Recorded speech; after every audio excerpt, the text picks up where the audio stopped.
তাবলিগের সুরতে মানুষক জবাই করতেছে। কথা কন না কা?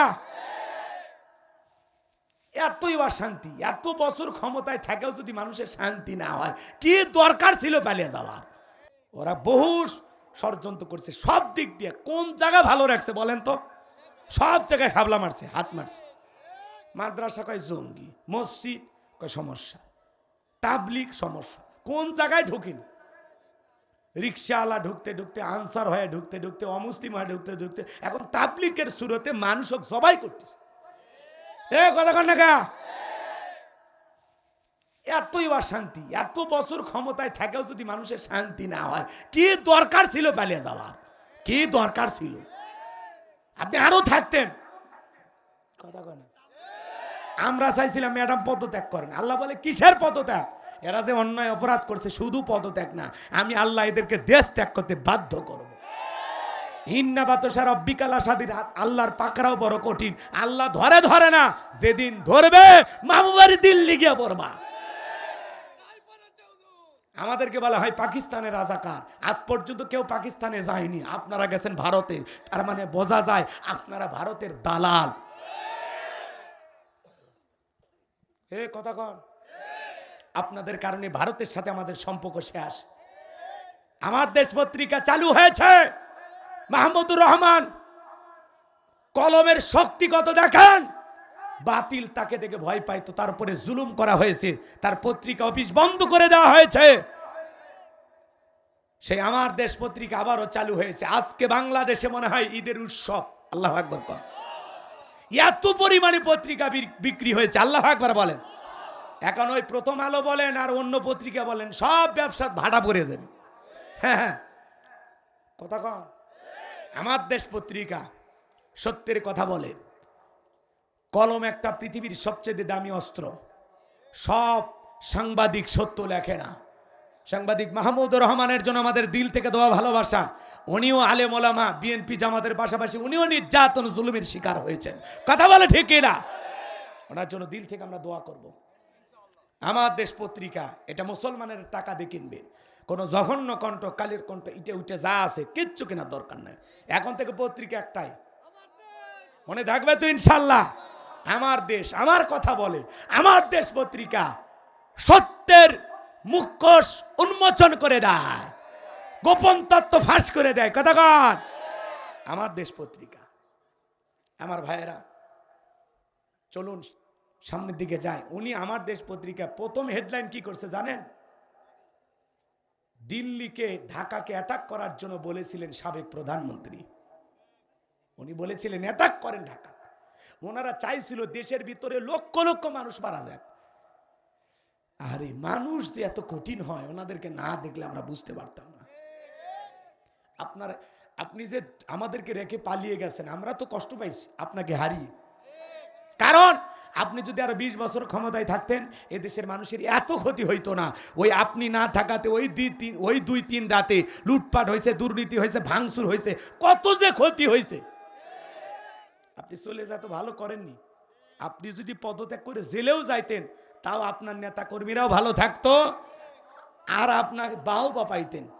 কয়েক বছর পর ফুলের মালা দিয়ে আপনাকে জেলখানা থেকে বের করে নিয়ে আসতেন। আপনারা বলেন ইরশাদ চাচা খারাপ, ইরশাদ চাচা সৈরাচার। ইরশাদ চাচা ক্ষমতার থেকে পদত্যাগ করে জেলে গেছে, দেশ ছাড়েনি। বাপের বেটা দেশ নেত্রী বেগম খালেদা জিয়া জেল কাটছে, অসুস্থ হয়ে দেশে পড়ে আছে, দেশ ছাড়েনি। বাপের বেটি। আর আপনি নিজের মুখে বলেছিলেন আমি পালাবো না, তাহলে পালিয়ে কেন গেলেন? আমরা চাইনি আপনি পালিয়ে যায়, ভালো করেছেন। আমাদের ক্ষতি করছে। কথা কয় না, কথা কয় না। আবার মাঝে মাঝে কল রেকর্ড ফাঁস হয়। আমাদের সারা ভালো নাই তো। এই দেশের খাবার, এই দেশের আরামায়েশ, ওই দেশে ভারতে আমিও গেছি, ঠিক মতো রান্না খাওয়া যায় না। উনি অসুস্থ হয়ে গেছে, মেয়ে মানুষ কতদিন বাইরে থাকবে। আমরা দয়া মায়ের শরীর নিয়ে বলতেছি আপনি আসেন, এই দেশে আপনার বাবা, এই দেশে আপনার স্বামীর, আপনি আসেন তো। কথা কয় না, কথা কয় না।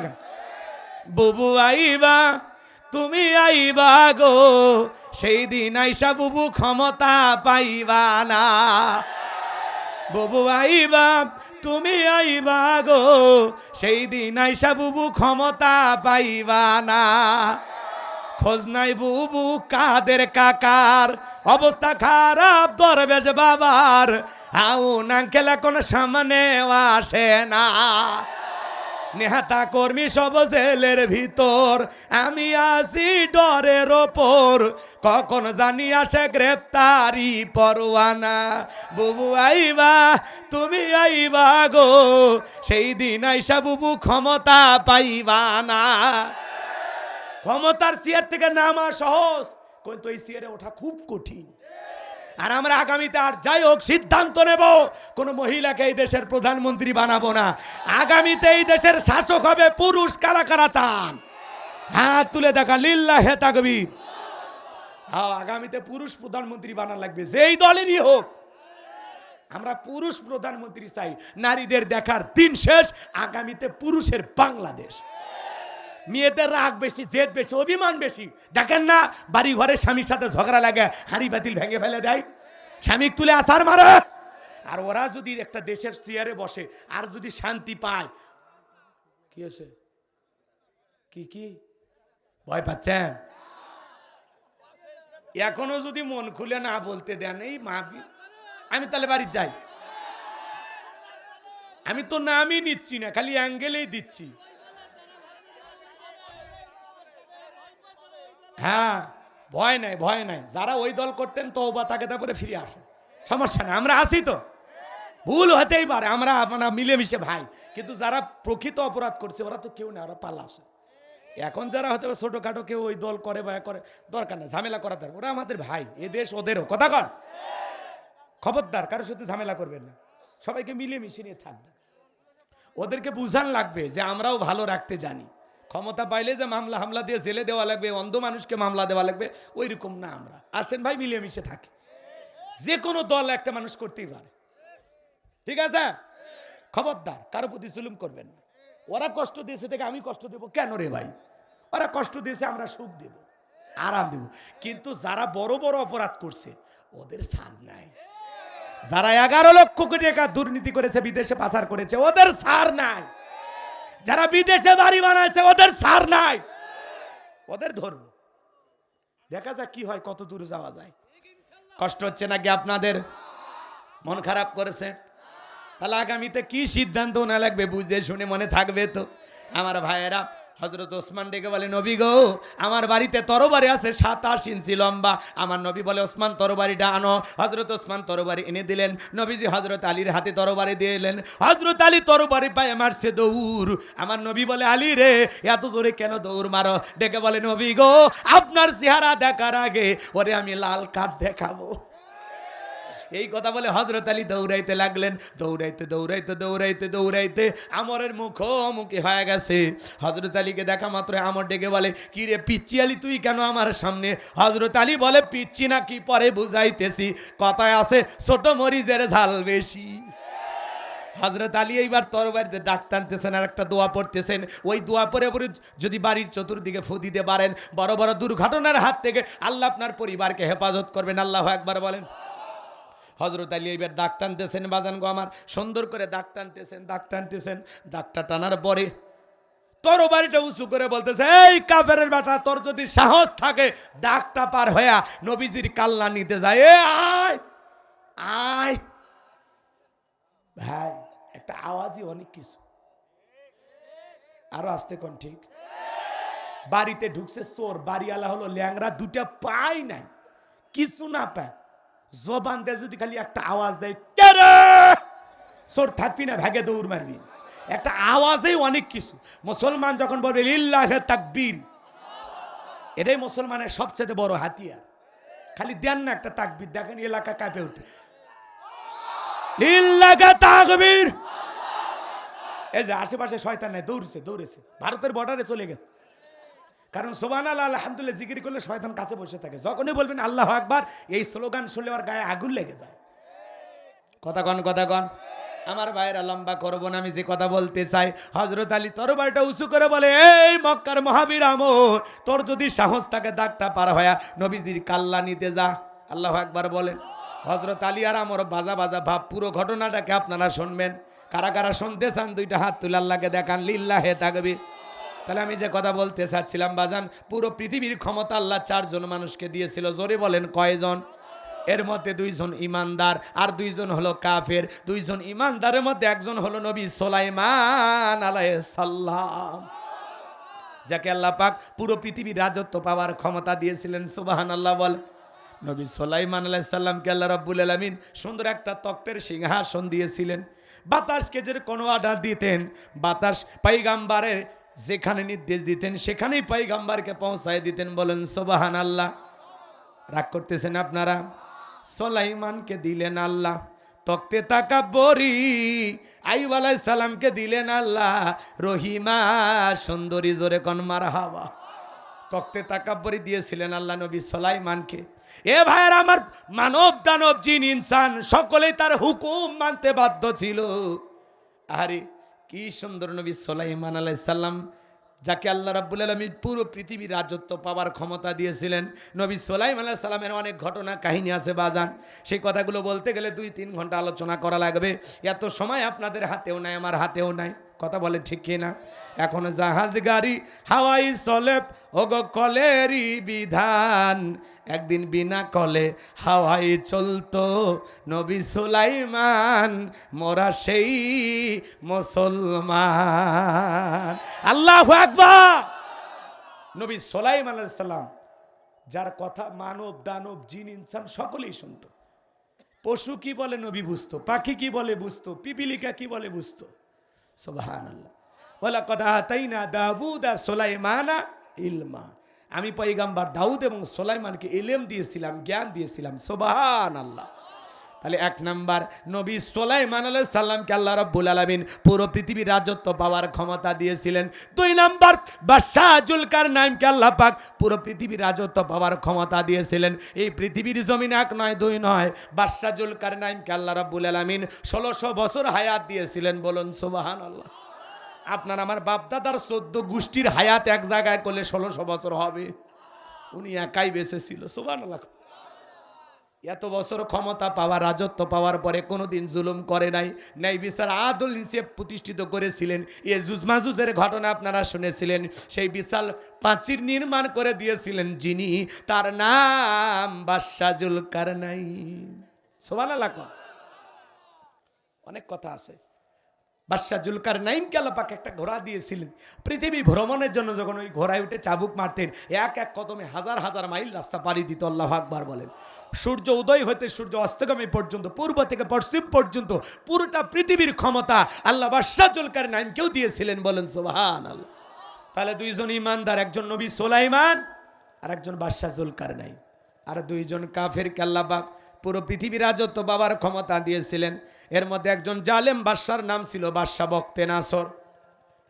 কি বাদশাহ? বাদশাহ বখতেনাসরকে আল্লাহ রাব্বুল আলামিন পুরো পৃথিবীর রাজত্ব পাওয়ার ক্ষমতা দিয়েছিল। ওই জামান আল্লাহ রাব্বুল আলামিন তার একজন পয়গম্বর পাঠিয়েছিলেন, সেই নবীর নাম ছিল দানিয়াল। আল্লাহ নবী দানিয়াল আলাইহিস সালাম তখন বনি ইসরাইলদেরকে সুন্দর করে ডেকে বলেন, ইয়া বানি ইসরা ইলাযকুরু নি'মাতিয়াল্লাতী আন'আমতু আলাইকুম ওয়া আন্নী ফাদ্দালতুকুম আলাল আলামিন। আল্লাহ নবী দানিয়েল দেখে বলে, ও বনি ইসরাইল উম্মতেরা, দাম্ভিকতা করো না, অহংকার করো না। তোমাদের বাপ দাদা চাকর ছিল, কৃতদাস ছিল, সেই জীবন থেকে আল্লাহ তাআলা তোমাদেরকে মুক্ত করেছেন, স্বাধীন জীবন দিয়েছেন। বিদায় রবের কৃতজ্ঞতা আদায় করো, তার নিয়ামতের শুকরিয়া আদায় করো। কিন্তু না না, কোনো মতেই পয়গম্বরের দাওয়াত তারা গ্রহণ করলো না। আল্লাহ নবী দাওয়াত দেয়, ওরা দাওয়াত গ্রহণ করে না। ডেকে বলে, পয়গম্বর পুরান দিনের গল্প শোনায় লাভ নাই, বাপ দাদা কি করেছিল আমরা জানতে চাই না। আল্লাহ নবী দানিয়েল দেখে বলে, ও বনি ইসরাইল উম্মতেরা, আর গাছের পূজা করো না, মাছের পূজা করো না, চন্দ্রের পূজা করো না, সূর্যের পূজা করো না, এখনো সময় আছে, এক আল্লাহর ইবাদত করো। কিন্তু না না, কোনো মতেই যখন নবীর উম্মতেরা দাওয়াত গ্রহণ করলো না, লম্বা আলোচনা লম্বা করবো না, সংক্ষিপ্ত বলে দেওয়া যায়, কোনো মতেই যখন পয়গম্বরের কথা তারা কর্ণপাত করলো না, আল্লাহ নবী দানিয়েল তখন ডেকে বলে, শোনো, কোনো কওমের মানুষ যদি দাম্ভিকতা করে, অহংকার করে, ওই জাতির উপরে আল্লাহ তাআলা তখন 2 ধরনের আযাব আর গজব পাঠায়। এক নাম্বার হলো আসমান জমিনের গজব দিয়ে আল্লাহ ওই জালেমদেরকে ধ্বংস করে দেয়, আর না হয় তাদের ভাগ্যে জালেম শাসক পাঠায়া দেয়। দেশের জনগণ হবে যেমন, নেতাও হবে তেমন। ভালো করে বুঝবেন, দিল দিয়ে কথাগুলো বোঝার চেষ্টা করবেন। এবার পয়েন্টটা খালি একটু বোঝেন, তাহলে মজা লাগবে। আল্লাহ নবী দানিয়েল আলাইহিস সালাম দাওয়াত দিলেন, কোনো মতেই তারা দাওয়াত গ্রহণ করলো না।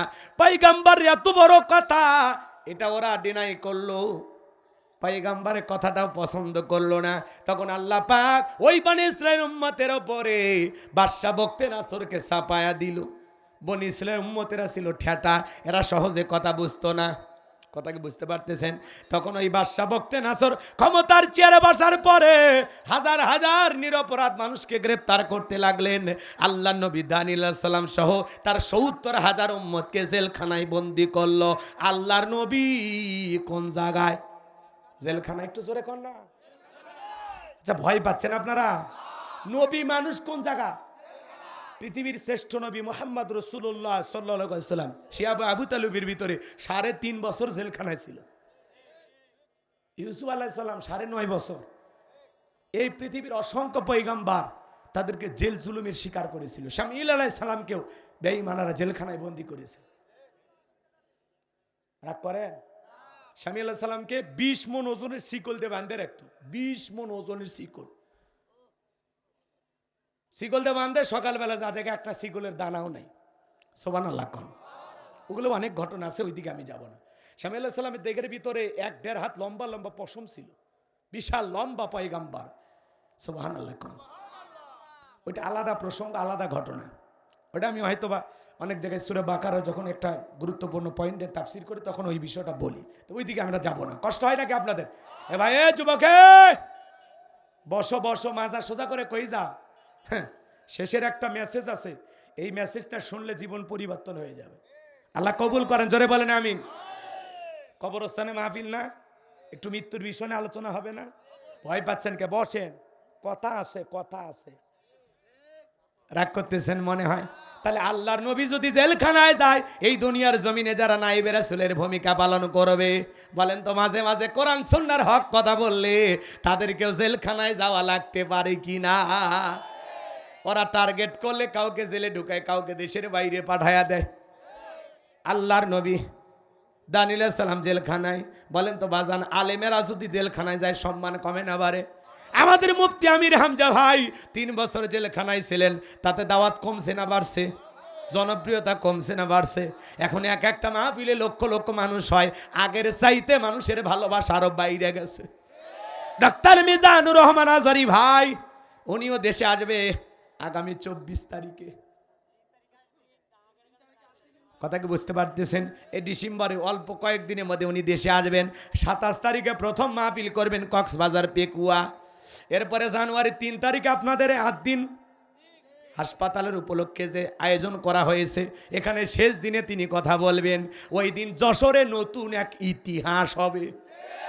কোরআনের মাহফিলে যে এত মানুষ হয়, যশোরের মানুষ প্রথম দেখবে। আলেমদেরকে মানুষ কলিজা দিয়ে ভালোবাসে। হেরে গেছে ওদের হিংসা, জিতে গেছে আমাদের ভালোবাসা। এক জায়গায় কোরআনের আওয়াজ বন্ধ করে দিবে, আল্লাহ ১০ জায়গায় চালু করে দেবে। যারা কোরআনের হক কথা বলে, এদেরকে বাধা দিয়া এদের কণ্ঠকে দমিয়ে রাখার শক্তি পৃথিবীর কারণে। এক আমির হামজা চলে যাবে, হাজারো আমির হামজার জন্ম হবে। আল্লামা সাইদি হুজুর চলে গেছেন, এই ময়দানে হাজার হাজার তরুণ সাইদির উত্তরসূরি জন্ম নিয়েছে। কথা বলে ঠিক এরা? আমার ভাইয়েরা, কোরআন বন্ধ করতে পারবেন না আপনারা, কারণ কোরআনের সুইচ কার হাতে? কার হাতে? কোন জালেমি সুইচ নিভাইতে পারবে না। ইউরিদুনা লিউতফিউ নূরাল্লাহি বিআফওয়াহিহিম আল্লাহু মুতিম্মু নূরিহি ওয়ালাউ কারিহাল কাফিরুন। আল্লাহ বলেন কাফেরা চাই মুখের ফুৎকার দিনের আলোকে ইসলামের আলোকে নিভায়া দিতে, আল্লাহু মুতিম্মু নূরিহি, এই জমিনে দিনের আলোকে, কোরআনের আলোকে, ইসলামের আলোকে আমি আল্লাহ পাক প্রতিষ্ঠিত করেই ছাড়ব। যদিও কাফের বেঈমানদের অন্তরে যত ধরনের জ্বালা যন্ত্রণা হোক না কেন, আজ হোক কাল হোক, বাংলার জমিনে দিনের আলো প্রতিষ্ঠিত হবে, কালেমার পতাকা উত্তীর্ণ হবে। কথা বলেন ঠিক কি না? এই জমিনে একদিন কোরআন প্রতিষ্ঠিত হবে ইনশাআল্লাহ, এটা আমরা বিশ্বাস করি। শহীদের রক্ত বৃথা যেতে পারে না। আল্লামা সাইদি হুজুরকে আমরা হারিয়েছি। কথা বলে ঠিক কি না? কষ্ট হয়। ডক্টর মিজানুর রহমান আজহারী ভাই যশোরে আসছেন। যশোরের মানুষ তো ধন্য। কি যাবেন না মাহফিলে? ইতিহাস হবে জি ইনশাআল্লাহ। বাতিলদেরকে দেখায় দেওয়া লাগবে।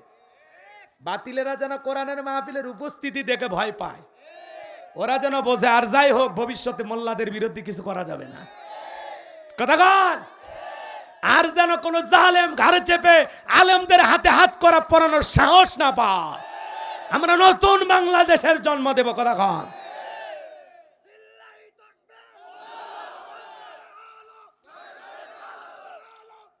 তাহলে আদিনের সেই আকিজ গ্রুপের মাহফিলকে আল্লাহ কবুল করুন। জোরে বলো না আমি। শেখ আহমদুল্লাহ আসবেন, আব্দুল হাই মোহাম্মদ সাইফুল আল্লামা মামুনুল হক, মুফতি আমির হামজা ভাই, ডক্টর মিজানুর রহমান আজহারী, তারকাদের মেলা, আলেমদের মিলন মেলা। কথা কন ঠিক কিনা? আল্লাহ এই মিলন মেলাকে কবুল করেন। এটা জোরে কন না আমিন। কষ্ট হয়েছে? আমি কি ওয়াজ করবো না দোয়া করবো? তাহলে আল্লাহর নবী কোন জায়গায়? জেলখানায়। জোরে বলেন কোন জায়গায়? আমার ভাইয়েরা, আল্লাহর নবী দানিয়েল আলাইহিস সালাম উম্মতদেরকে ডেকে বলে কি ব্যাপার? কই গেল তোমাদের গাড়ি বাড়ি, কই গেল অহংকার, কই গেল তোমাদের ভালো থাকার দিন? ডেকে বলে পয়গাম্বার, আপনার কথা যা দিবালকের মতো সত্য হবে আমরা বুঝতে পারি নাই গো পয়গাম্বার। যা করেছি ভুল করেছি, এখন থেকে আমরা তওবা করে ফিরে আসতে চাই। এখন থেকে আমরা এক আল্লাহর ইবাদত করব, আপনি যা বলবেন আমরা তাই শুনব। আল্লাহু আকবার। আল্লাহ নবী দানিয়েল ডেকে বলে শোনো, তোমরা যদি তওবা করে ফিরে আসতে চাও তাহলে শুনে নাও, আজকে রাত 12টার পরে আমি যখন আল্লাহ বলে ডাক দেব, আমার সঙ্গে তোমরা সবাই ঘুম থেকে জাগ্রত হয় আল্লাহ বলে ডাক দিবা। আমরা সিজদায় লুটিয়ে পড়বো, কাকুতি মিনতি সহকারে আল্লাহর কাছে দোয়া করব। একমাত্র আল্লাহই পারে বাদশাহ বখতিয়ার জেলখানা থেকে মুক্ত করার ব্যবস্থা করে দিতে। আল্লাহ নবী দানিয়েল আলাইহিস সালাম রাত 12টা বেজে গেছে যখন সিজদায় লুটিয়ে পড়ে আল্লাহকে ডাক দিয়েছেন আল্লাহ। একটু সবাই ভালোবেসে ডাক দেন আল্লাহ। সবাই একটু মহব্বতে ডাক দেন আল্লাহ। আল্লাহু আকবার। আল্লাহ আল্লাহ বলে মানে কলিজাটা ভরে যায়, কোনো ফাঁকা থাকে না। আল্লাহু আকবার যে বলে জোরে বলছেন, হাড়ে কোনো সমস্যা থাকলে আল্লাহ দূর করে দেবে। আমার ভাইয়েরা গভীর মনোযোগ দিয়ে শোনেন। পয়গাম্বর এইবার সিজদায় লুটিয়ে পড়ে কাকুতি মিনতি সহকারে আল্লাহর কাছে দোয়া করলেন আর কান্না করতে লাগলেন। ডেকে বলেন আল্লাহ, আমার উম্মতেরা ভুল বুঝতে পেরেছে, এখন থেকে আর গাছের পূজা মাছের পূজা করবে না, একমাত্র আপনার ইবাদত করবে। আল্লাহ গো, আপনি আমার উম্মতদেরকে মাফ করে দেন। পয়গাম্বর যখন চোখের পানি ছেড়ে দিয়ে উম্মতদেরকে নিয়ে কান্নাকাটি করে, আল্লাহ ডেকে বলে পয়গাম্বর দোয়া মঞ্জুর হয়ে গেছে, আর কান্নাকাটি করতে হবে না। আমি আল্লাহ রাব্বুল আলামিন ওয়াসির এই বাদশা বখতিয়ার জেলখানা থেকে মুক্ত করার ব্যবস্থা করে দেব। বলুন আল্লাহু আকবার। ওই রাত্রিতে বাদশা বখতিয়ারকে আল্লাহ পাক মারাত্মক একটা ভয়ঙ্কর স্বপ্ন দেখায়া দিয়েছে। ওই স্বপ্ন দেখে জালেম বাদশা বখতিয়ার ঘুম থেকে চিৎকার মেরে উঠছে। আশেপাশের লোকজন যারা নিরাপত্তা কর্মী আছে, যারা সিকিউরিটি দেয়, ওরা এসে বলে নেতা এত জোরে চিৎকার মারলেন, ব্যাপারটা কি? বলে চেহারা দেখে বোঝো না আতঙ্কে আসি, তাড়াতাড়ি দেশের যত স্বপ্নের তাবির কারো কাছে ওদেরকে ডাক দাও। আমি একটা স্বপ্ন দেখেছি, এই স্বপ্নের ব্যাখ্যা তাদেরকে বলতে হবে। পরের দিন সকালবেলা হাজার হাজার মানুষ উপস্থিত হয়েছে। বাদশা বখতিয়ার যখন স্বপ্নের কথা বলতে যাবে, ওই সময় আল্লাহ রাব্বুল আলামিন বাদশার মাথার মেমোরিতে থাকা সমস্ত স্বপ্নের কথা নিয়ে যায় আল্লাহ নবী দানিয়েল আলাইহিস সালামের মাথার মেমোরিতে সেভ করে দিয়েছেন। বলুন সুবহানাল্লাহ। হে যুবক, একটা মোবাইলে যা আছে শেয়ারের মাধ্যমে আর একটা মোবাইলে পার করা যায় কিনা? সম্ভব কিনা? ভালো করে বোঝার চেষ্টা করো। এইবার বাদশা বখতিয়ার যখন স্বপ্নের কথা বলতে যাবে, বলে গতকাল রাত্রে কি যেন স্বপ্ন দেখলাম, আর বলতে পারে না। স্বপ্নের কথা ভুলিয়ে দিলেন তিনি কে? এইবার বাদশা বখতিয়ার ডেকে বলে আমি স্বপ্নে কি দেখেছি সেই কথা তোমাদেরকে বলতে হবে, স্বপ্নের ব্যাখ্যাও বলতে হবে। জনগণ ডেকে বলে বাদশাহ তো পাগলামি কথা, স্বপ্ন দেখেছেন আপনি, আমরা কিভাবে বলবো? বাদশার স্বপ্নের কথা দেশের জনগণ কি জানে? স্বামী স্ত্রী আপনারা এক খাটে ঘুমান, আপনার বউ স্বপ্নে কি দেখে আপনি জানেন? আপনার বউ আপনাকে বাদ দিয়ে আর একটা ছেলের হাত ধরিয়া গোদখালি যায়া ফুলের মালা গলায় দিয়া ঘুরতেছে, কি করবেন? ভালোবাসা ভাগ করে নেবেন। আপনারা যে দুর্বল কথা বলতেছেন না, তাতে মনে হয় ভালোবাসা ভাগ করে নেবেন, মানে পারতেছেন না নাকি? তো কিছু একটা বলেন, বউকে কি করবেন? মারবেন? রাগ করতেছেন আপনারা? তার মানে বউ স্বপ্নে কি দেখে স্বামী জানে না। আবার আপনি স্বপ্নে আপনার বউকে বাদ দিয়ে আর একটা মেয়ের হাত ধরিয়া যশোরের শহরে যা ফুচকা খাইতেছেন, আপনার বউ যদি টের পায় কি করতো? ঝাঁটা দিয়ে পিটিয়ে খাট থেকে নামায় দিত। কিন্তু আপনি স্বপ্নে কি দেখেন বউ জানে না। স্বামীর স্বপ্নের কথা বউ জানে না, বউয়ের স্বপ্নের কথা স্বামী জানে না। যার স্বপ্ন সেই জানে। কথা কন। মাঝে মাঝে স্বপ্নে দেখেন সাপ তারা করছে, ঘুমোর থেকে উঠে কি সাপ খুঁজে পাওয়া যায়? ঘুমোর থেকে উঠে দেখেন সাপ নাই। মাঝে মাঝে স্বপ্নে দেখেন বাড়ি ঘরে আগুন লেগে পুড়িয়ে শেষ, ঘুমোর থেকে উঠে দেখেন না সব ঠিকই আছে। মাঝে মাঝে স্বপ্নে দেখেন আপনি মারা গেছেন, বউ বাচ্চা কান্নাকাটি শুরু করছে, ঘুমোর থেকে উঠে দেখেন না বেঁচে আছি। কথা কন ঠিক কিনা? স্বপ্ন তো স্বপ্ন। যুবকেরাও দেখবেন স্বপ্ন দেখে। বিয়ে করেনি যারা যুবক, যেই রুমে ঘুমায় পুরোটা রুম নায়িকাদের ছবি দিয়ে ভরানো। দেশি বিদেশি সব নায়িকাদের ছবি ঘরের ভিতর সাজায় রাখছে। কথা কয় না গো? ঘুমানোর আগে নায়িকাদের ছবি দেখা নফল মনে করে। এইটা ভাইবে ঘুমানোর আগে একবার দেখার বলে আরে নায়িকার মতো বউ যদি ভাইতাম জীবনটা ধন্য হয়ে যেত। ঘুমের ঘরে দেখেন ওই নায়িকা ওর বুকের ওপর। কথা কন নাকি আপনারা? স্বপ্ন তো স্বপ্ন। আপনাদের অবশ্য যশোরের ছেলে পেলে ভালো, এরা খারাপ না। বিয়ের আগেই বান্ধবীর হাত ধরে পার্কে ঘোরাঘুরি করে, এরকম ছেলে আপনাদের এলাকায় নাই তো? হ্যাঁ, কফি শপে বৈশা কফি খায়, ডাব কিনা বান্ধবী বলে ধরো ডাব তুমি খাও, তোমার শরীর দিন দিন কেমন জানি হয়ে যাচ্ছে, ডাব খাও। বান্ধবী পাইপ লাগায় ডাব খায়, এই ছেলে আবার বান্ধবীর মুখে পাইপ লাগায় খায়। কথা কয় না গো? এরকম আছে না নাই? সারা রাত ইমু মেসেঞ্জারে বান্ধবীর সাথে সেটিং করে, নামাজ পড়ে না, ফজরের আজান হয়ে যায়, ওই সময় সেটিং বন্ধ করে বলে একটু ঘুমায় নেই। এই যুবক এই ঘুম ভাঙলে সকাল, না ভাঙলে পরকাল। এই মোবাইল যুব সমাজকে নষ্ট করছে। কথা কন নাকি আপনারা? মোবাইলের ওজন কম, কিন্তু মোবাইলের মাধ্যমে পাপের ওজনটা অনেক বেশি, অনেক বেশি। মোবাইল অশ্লীল ভিডিও দেখ, ওই কবরে যা তোর ভিডিও বাই করে দিবি। কথা কন, কথা কন।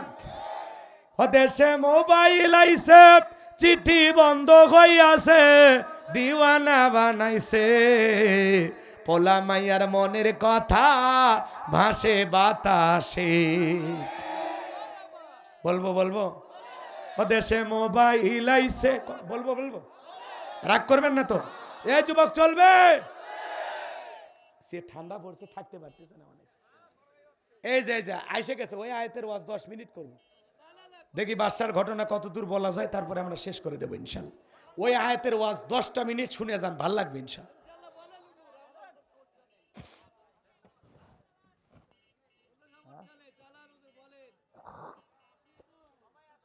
আসি তো হুজুর, আসি না?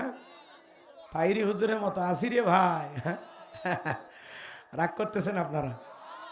তাহলে বলবো বলবো, রাগ করবেন না। ও দেখো পোলা পানের মন বাদা ফেসবুকে এখন, ও দেখো পোলা পানের মন বাদা ফেসবুকে এখন, মোবাইলে চ্যাটিং কইরা কাটায় সারাক্ষণ।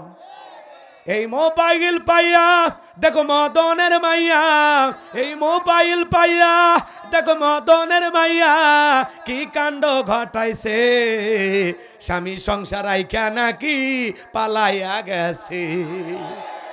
2 বাচ্চার মা, 4 বাচ্চার মা পরকে প্রেম করে পালিয়ে যায়, লজ্জা নাই, শরম নাই। যেই মহিলা সন্তান হইছে 2-3টা, এরপরেও স্বামীকে ফেলায় আর একটা পুরুষের হাত ধরে যায়, এটা নারী জাতির কলঙ্ক। এর নারী হওয়ার কোনো যোগ্যতা নাই। কেমনে পারলি রে পাশানি? স্বামীরে রাইখে আর একটা ছেলের হাত ধরতে কেমনে পারলি? কথা কন। হ্যাঁ, স্বামী পিঠায় গাঁজারু মাদারু নির্যাতন করে, জুলুম করে, খালি মারে, কষ্ট দেয়, সহ্য করা যায় না, অতিষ্ঠ হয় না, তাহলে ভিন্ন কথা। কিন্তু স্বামী সরকারি চাকরি করে, ওর বউ ইয়াবাকরের সাথে প্রেম করে পেলে যায়। এটা কথা হলো? এটা কথা হলো? তোদের রুচি এত খারাপ। হ্যাঁ, 2 বাচ্চার মা, বিয়ের দাবিতে আর একটা ছেলের বাড়ি। কি হয়েছে? আমার সাথে প্রেম করছে। তো তোমার বিয়ে হয়নি? কয় হয়েছে। বাচ্চা কয় আছে 2টা। তারপরে একটা ও বিয়ে ছিল, তোমাকে বিয়ে করবে কেন? তাহলে বলতেছে আমার সাথে কেন স্বামী স্ত্রীর মতো সময় কাটালো বলেন। আচ্ছা, এই কথাটা মুখ দিয়ে বলতে তো লজ্জা লাগেনি? এই নারী, তোর লজ্জা লাগেনি? তোর ভিতরে লজ্জা নাই? কেমনে পারিস এই কথা বলতে? যেই ছেলে আমাকে বিবাহের প্রলোভন দেখায় একাধিকবার, তোর মুখে আটকায় না? একটা ছেলে চেনা না জানা না, 2 দিনের পরিচয়, তার কাছে জীবনের সবটুকু দিয়ে দিলি, তোর লজ্জা নাই? নিজের এত সস্তা মনে করিস? বেহায়া, অসভ্য, নোংরা চরিত্রের নারী। কথা কর। খালি কেউ আর দোষ, তোদের দোষ নাই রে যুবক। কেমনে পারিস? একটা মেয়ের বাচ্চা হয়েছে, ওই মেয়ের দিকে কেমনে পারিস নজর দিতে? ওটা যদি তোর বোন হইতো, পারতিস? বেয়াদব ছেলে কোথাকার।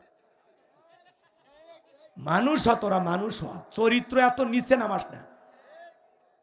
কত মেয়ে স্বামী পরিত্যক্তা হয়ে বিধবা অসহায় পড়ে আছে, যা বিয়ে কর। কথা কয় না কেন? তোর পিরিতের এত পিনি করছে, আব্বারে ক বিয়ে দিতে। তুই একটা পাশের বাড়ি ভাবির সাথে পরকীয়া প্রেম করিস, মামির সাথে। কি শুরু করছিস তোরা?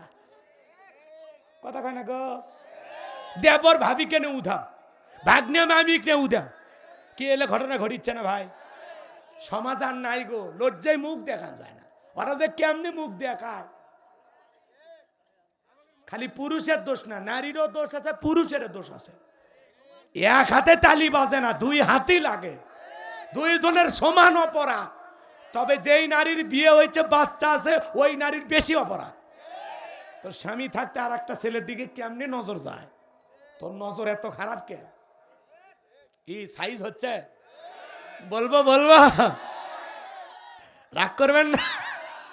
ও দেশে টিকটক আসিয়া সব গেল ভাসিয়া, ও দেশে টিকটক আসিয়া সব গেল ভাসিয়া, সিদ্দিক সোরা নায়ক হইছে আইডি খুলিয়া।